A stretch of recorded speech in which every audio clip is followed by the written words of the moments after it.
Are the Los Angeles Rams thinking about trading Stetson Bennett? There's been a lot of narratives out of preseason week 2, guys. And on today's episode of the Rams Report, I want to break them all down. And I'm going to give you my rating on what I'm going to call these new narratives, whether or not they're overreactions or whether they're exactly right. So we're going to get into it all on today's episode of the Rams Report. As always, we're presented by Prize Picks. Guys, sign up for Prize Picks with code HMA. And when you play your first $5 lineup, you can get $150 in bonus lineups if you win. But before we get into all that, guys, I want to let you know, this week, this Friday, we're going to do a mailbag. It's been a little while since we've done a mailbag, giving you guys an opportunity to get your Rams questions answered. So I want you to drop any questions you have about the Los Angeles Rams, about who may make this roster, who isn't going to make this roster, anything else coming up in this regular season, Aaron Donald questions. I want them all in the comments below, and we will be answering them on Friday. So drop your burning Rams questions, and I will answer them on our Friday episode. But let's talk new narratives for now. And don't worry, I won't make you wait for the Stetson question. The Rams should trade Stetson Bennett. That's been an emerging narrative ever since he played really well on Saturday. Goes out, has the best game we've seen in a little while from him against the Saints. And then immediately you get these talking heads going, Dan Orlovsky in particular, shout out to the former Ram himself, actually, good buddy of Sean McVay and Matthew Stafford. He said the Atlanta Falcons should try and trade a late round pick for Stetson Bennett. And when I saw this and a downpour of reactions to this, I think this tweet had like 1,000 replies or something like that and 200,000 views, I just immediately kind of rolled my eyes. The Rams should not trade Stetson Bennett. It's a stupid idea. I'm not going to lie. For a number of different reasons. And we'll just go through them all. I think there are several reasons why you should not be considering trading Stetson Bennett. Number one, and some of you are not going to like this, you're not going to get a great return for Stetson Bennett. But let's be honest with ourselves. The guy has never played a snap in the regular season. He turns 29 in October of this year. He will be 30 next year. He's on an expiring contract that a new team would need to give him new money to keep him around. There's not a lot going for him as a trade prospect. What are you getting if you ship him off? A 7th rounder? I don't care. I don't want a 7th round draft pick. I'd rather have a backup quarterback. Because Ty Simpson may not be ready yet. We don't know. He looked really good against the Kansas City Chiefs. He looked really good against the New Orleans Saints. I'd love to stand here and tell you guys, Ty Simpson has my 100% confidence as our backup quarterback, but he doesn't yet. He doesn't. How could he? We've seen 2 games of him in the preseason. He played 15 games at the college level. He may not be ready yet to execute at the level the Rams would need. I don't know if Stetson is either, but more depth is better when you have a question. If this has been a competition the whole way through, which it clearly has, a competition that Stetson has had the edge in to this point, I don't want to get rid of him for a 7th round draft pick. He is far more valuable to the Rams on the roster than he is being traded away. It's dumb. I understand you don't want to let guys walk and get no return. I get that. But it's not that deep. Your return here is a 7th round draft pick. It's silly. It's a dumb narrative to even get started. It is absolutely a overreaction. In fact, it's a gigantic overreaction. Next up, our next narrative. The offensive line depth is actually really great. I'm going to rate this one probably an overreaction. Probably an overreaction. I hope it's not an overreaction. But in just a minute, I'm going to tell you guys why I think you got to pump the brakes just a touch on how well the offensive line has performed. But before we do that, I got to let you guys know about our giveaway winner and our sponsor, Courtyard.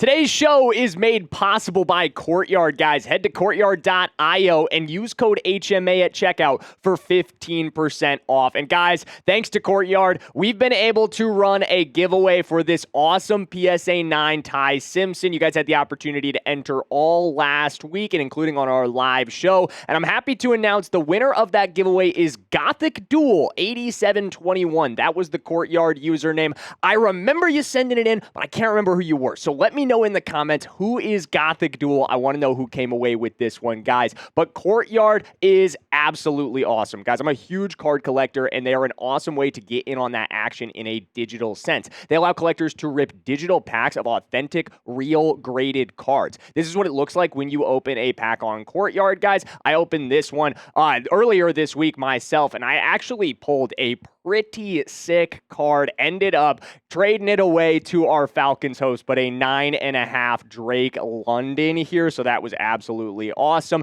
Every card that you pull on Courtyard is PSA, CGC, or BGS graded, guys. They're vaulted at Brinks, and they're insured 24/7. Head to courtyard.io and use my code HMA at checkout for 15% off, and congratulations again to Gothic Duel for winning our giveaway.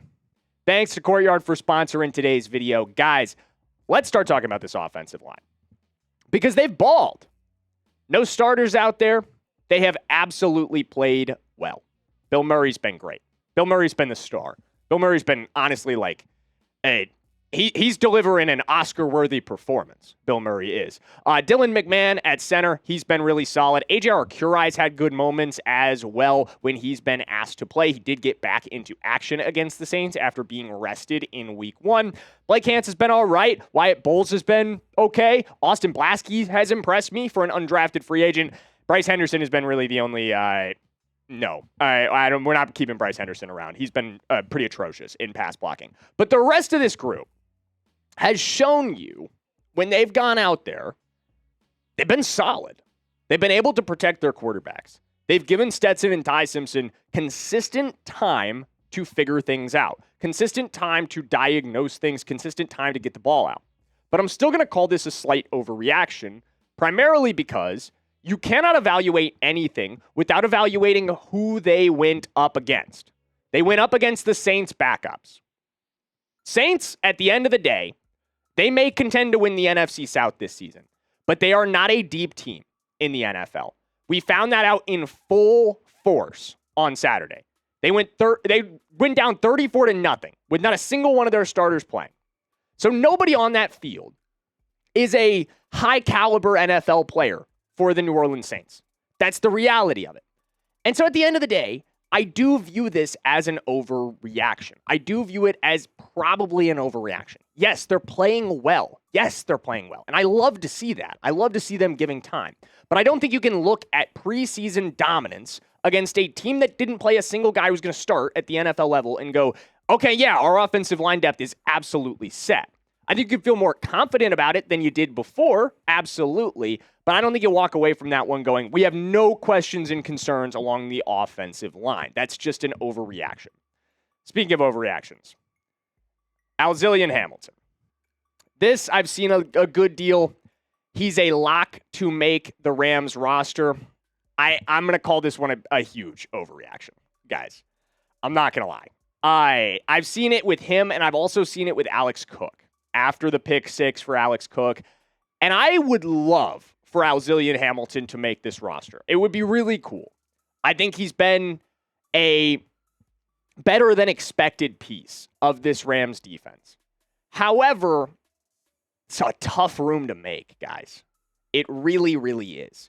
You look at the top to bottom depth that we have at DB. Starters are set. You're not taking a starting job. Emmanuel Forbes hasn't played it down in the preseason. He's set. Cam Lampkin. That's where it starts to get interesting. You go down to a guy like Lampkin, maybe even a Josh Wallace. I think you could throw in this conversation as well. There are a number of bubble candidates here for this Rams team. Guys who feel like they're on the fringe. I don't think you could say Alzillian Hamilton is the most likely of these 4 names to make the cut. Because at the end of the day, it's not all based off preseason games. It's not all based off of what we see in the 6 hours combined that we've seen of 2 preseason games of football. There's a lot of evaluation that happens that we don't get to see, that we're not party to. And everything we're hearing out of training camp, outside of these preseason games, is it's Cam Lampkin time. It's been all about Cam Lampkin. I've tabbed him as a breakout candidate. I've tabbed him as a guy who I believe will make this 53. And I'm not shaken by Alzillian Hamilton's performance on that belief. At the end of the day, it's a good problem to have. You've got a lot of guys here that you feel like could make your end of roster, and a lot of them would be locks on other rosters. Like, I don't think Alzillian Hamilton's going to be out of a job for very long when we release him. Let me be honest about that. I don't think that guy's going to clear waivers. I think somebody's going to pick him up. But Cam Lampkin definitely isn't going to clear waivers. Cam Lampkin's definitely getting picked up. The Rams can't afford to waive him. They will keep him around because he, too, has played well in the preseason. Even though he hasn't come up with a pick, picks aren't the end-all, be-all of playing defensive back. At the end of the day, I really believe in what Lampkin has shown. I think he's going to be a big part of this team this season as a rotational corner, and I do think he's going to get that final job. I do think that's ultimately going to him. And in just 1 minute, we're going to talk about somebody else I think is definitely making this roster. But before we get to him, I got to let you guys know about the other sponsor of today's video, our presenting sponsor here at Chat Sports, Prize Picks, guys, America's #1 sports picks app. There has never been a better time to get in on the daily fantasy action than with Prize Picks, guys. Prize Picks, with the season right around the corner, it is the easiest place to play daily fantasy. All you have to do is pick 2 to 6 player stat projections. You're picking more or less on those player stat projections, and you are putting together your daily fantasy lineup or your season-long fantasy lineup. Guys, this is one that I've got rolling on professional football this season. I'm going with the more on Sam Darnold. I'm going with the more or less on Fernando Mendoza, the less on Jameson Williams. All sorts of projections in there. You guys can tail, you can fade, whatever you want to do. Just do it with Prize Picks, which is available in most states, including California, Florida, and Texas. Join millions of users and sign up for America's #1 sports picks app. And if you're a brand new user, when you do so, make sure you take advantage of the new user offer. Play your first $5 lineup and get $150 in lineups if you win. Just use code HMA when you sign up. That's right, Prize Picks just switched up their offer, so there's no better time to join, lock in, and win that first lineup. That's code HMA at sign up to get $150 in bonus lineups if you win your first $5 lineup. All right. Told you guys I got one more guy who I think is definitely making this roster. It's Mr. Wesley Bailey. And I know, we've talked about Wesley Bailey a good deal in the aftermath of this game, but it's still not enough. It is still not enough to justify how well he played against New Orleans. Because it's kind of historic. Like, look at the numbers for a second. 32 snaps, 10 pressures, a sack, 3 QB hits, and 6 hurries for Wesley Bailey. And I know some of you guys are going, Jackson, stop it. That is not a historic performance. It's a good performance, but it's not historic. You're wrong. There are only 4 other NFL players in the entire history of charted pressures that have recorded 10 or more in a preseason game. Would you like to see the list? Doesn't matter. I'm going to show you anyway. Aiden Hutchinson, Trey Hendrickson, Jonathan Cooper, and Micah frickin' Parsons. Come on, man. Look at that list.